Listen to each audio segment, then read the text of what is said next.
Part 2। अब तक आपने सुना कि कावेरी जी अपनी तीनों बेटियों ईशा, मोहिनी और सुहाना की शादी 3 घर जमाई लड़कों के साथ करवा देती है। उन्हें लगता है कि ये लड़के शायद घर का कामकाज संभाल लेंगे। उनके तीनों घर जमाई बहुत आलसी थे। वो नौकरी भी नहीं करते थे और बाहर का काम भी नहीं। कावेरी जी ने अपनी बेटियों से कहा कि वो प्रेगनेंसी का बहाना बनाकर अपने पतियों को सबक सिखाए। आगे मम्मी, आपने जैसा कहा था हमने वैसा ही किया, लेकिन देखिए ना, विवेक का हाल तो वैसा का वैसा ही है। घर में ना सुबह का नाश्ता बनता है और ना खाना। नौकरी पर जाने की बात करूं तो खाने को दौड़ते हैं मुझे। हाँ मम्मी, मैंने भी सुमित को कितनी बार कहा कि अगर नौकरी नहीं करनी तो कोई छोटी सी दुकान ही खोल लो। घर का खर्चा कैसे चलेगा? देखो दोपहर के 12 बजने आए और जनाब अभी तक सो रहे हैं। हाँ मम्मी, ईशा और सुहाना ठीक कहती हैं। अविनाश का भी जब मैंने अपनी प्रेगनेंसी के बारे में कहा तो मुझसे कहने लगा, अरे दूसरी लड़कियां तो 9-9 महीने तक नौकरी करती है, बस डिलीवरी के टाइम छुट्टी लेती है। मोहिनी, तुम भी नौकरी करो। अब मुझे कहाँ नौकरी मिलेगी? मम्मी बताओ अब मैं क्या करूँ? हे भगवान, क्या सोचकर घर जमाई दामाद लाई थी मैं कि मेरी बेटियां मेरे पास रहेंगी और खुश रहेंगी, लेकिन इन आलसी दामादों ने तो हमारी जिंदगी को भी प्रॉब्लम में डाल दिया है। मैं तो कहती हूँ मम्मी, हम लोग वापस अपनी जॉब पर जाना शुरू कर देते हैं। बता देते हैं इन लोगों को कि हमने प्रेगनेंसी का बहाना किया है। नहीं बेटा, ऐसी गलती भी मत करना। अगर तुमने ऐसा किया तो इन तीनों की आदत और खराब हो जाएगी। अरे आज नहीं तो कल कभी तो तुम प्रेग्नेंट होगी, तब वापस यही प्रॉब्लम आएगी। तब क्या करोगी तुम तीनों?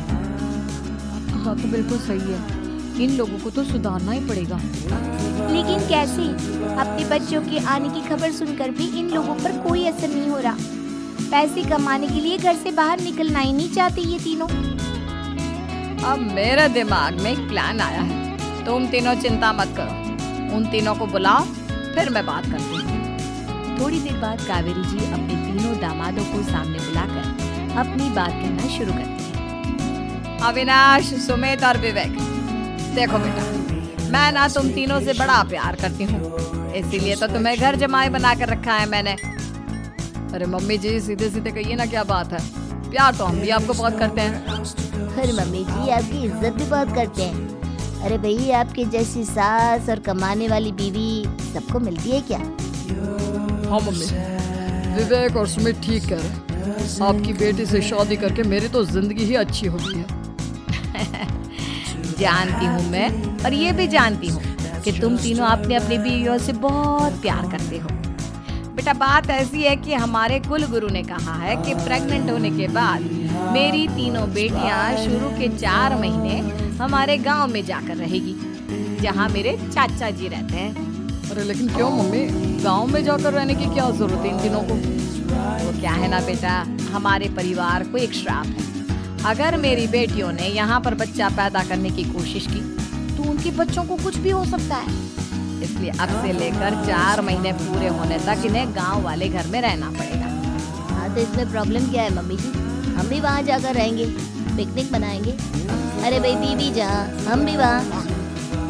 हाँ यार, आइडिया तो बहुत अच्छा है। शहर की जिंदगी में रह रहकर परेशान हो चुके हैं, अब कुछ दिन गांव में बिताएंगे। तुम लोग समझने की कोशिश क्यों नहीं करते? तुम में से कोई भी वहाँ नहीं जा सकता, और मैं यहाँ रहूंगी ना तुम तीनों के साथ। 4 महीने की तो बात है, उसके बाद ये तीनों ही लौट कर आ जाएंगी। ठीक है मम्मी जी, अब हमारे बच्चों का सवाल है तो ये तो करना ही पड़ेगा। कावेरी अपनी तीनों बेटियों को कुछ दिन के लिए घर से बाहर कहीं दूसरे शहर में रहने के लिए भेज देती है। कुछ दिनों के बाद, अरे मम्मी जी, बहुत दिन से पिज्ज़ा नहीं खाया, मंगवाइए ना।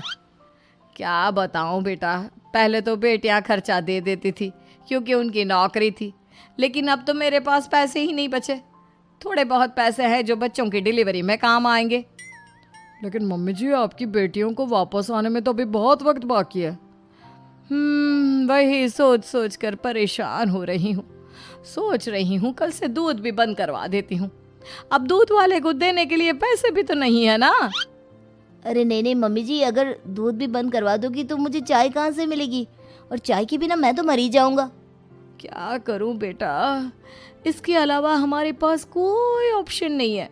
मेरे पास पैसे ही नहीं बचे। इस तरह कावेरी जी धीरे धीरे अपने तीनों दामादों को पैसे देना बंद कर देती हैं और घर में खाने पीने की चीजें लाना भी बंद कर देती है। अब वो तीनों बुरी तरह से परेशान होने लगे थे और इसलिए एक दिन तीनों प्लान करके घर से बाहर निकलते हैं और बाजार में जाने के बाद यार अच्छा खाना खाए हुए कितने दिन हो गए, पता नहीं कब अच्छा खाना मिलेगा। हमारी बीवियों के जाने के बाद तो हमारी हालत भिखारियों जैसी हो गई है यार। कुछ भी हो, मुझे तो आज पिज्ज़ा खाना ही खाना है। जेब में 1 रुपया नहीं है और पिज्ज़ा खाएगा, कहाँ से आएंगे पैसे? अरे देख वहाँ सामने बोर्ड पर क्या लिखा हुआ है, कंप्यूटर पर काम करने के लिए एक आदमी की आवश्यकता है। भाई मैं तो जा रहा हूँ, काम करूँगा और शाम तक पैसे लाकर आराम से पिज्ज़ा खाऊंगा। जा जा, तुझे कोई काम नहीं देने वाला, हम तो घर जा रहे हैं। चल भाई सुमित। सुमित और अविनाश वहाँ से चले जाते हैं और विवेक उस कंप्यूटर शॉप पर सारा दिन काम करके 5,000 रुपये कमा कर घर लौट कर आता है और अपने खाने के लिए अच्छी अच्छी चीज़ें भी लेकर आता है। ये देखकर विवेक और सुमित के दिल में भी कुछ पैसे कमाने की इच्छा जागती है। अरे सुबह सुबह कहाँ चल दिए तुम? मम्मी जी एक बहुत अच्छी जगह मिली है, कंप्यूटर पर काम करने के 5,000 मिले थे कल मुझे। अगर रोज़ काम करूँगा तो पूरे 40,000 की तनख्वाह। अरे वाह, ये तो बहुत अच्छी बात है दामाद जी, आपको जाना ही चाहिए। सुमित और अविनाश विवेक को इस तरह तरक्की करते देखकर परेशान हो जाते हैं और वो दोनों भी काम की तलाश में निकल पड़ते हैं। धीरे धीरे उन दोनों को भी काम मिल जाता है। अब कावेरी के तीनों दामाद छोटी मोटी नौकरी करके अच्छा पैसा कमाने लगे थे। एक दिन कावेरी उन्हें अपने पास बुलाती हैं। अरे वाह, विवेक 40,000 कमा लेता है, अविनाश 60,000 और सुमित तुम भी 40,000 के आसपास कमा ही लेते हो। कुल मिलाकर तुम अच्छे खासे पैसे कमा रहे हो बेटा। हाँ मम्मी जी, बहुत मज़ा आता है जब महीने के एंड में मोटी रकम हाथ में आती है। पूछिए मत मम्मी जी, घर में रहकर रोटी बना बना कर और तो जैसा महसूस होने लगा था मुझे तो। हाँ बेटा, तुम तीनों की बात तो बिल्कुल ठीक है। और जानते हो, अब तुम तीनों की पत्नियां भी वापस लौट कर आने वाली है। लेकिन मम्मी जी अभी तो उन्हें गए सिर्फ 2 महीने हुए हैं, आपने तो कहा था वो 4 महीने के बाद लौट कर आएंगी। ऐसा कुछ नहीं है बेटा, मैं सिर्फ तुम तीनों को सबक सिखाना चाहती थी कि आदमी घर में बैठकर बीवी की कमाई खाता हुआ अच्छा नहीं लगता। इस दुनिया में हर इंसान को मेहनत करनी चाहिए, काम करना चाहिए, चाहे वो औरत हो या आदमी, ताकि अपने परिवार को संभाल सके। कावेरी की बात सुन अपनी गलती का एहसास होता है और कावेरी उन्हें सच बता देती है कि ईशा, सुहाना और मोहिनी शहर में ही कहीं दूसरी जगह रह रहे थे। शाम के वक्त उन तीनों की पत्नियां लौट कर आ जाती है और कावेरी जी का परिवार एक खुशहाल परिवार की तरह रहने लगता है।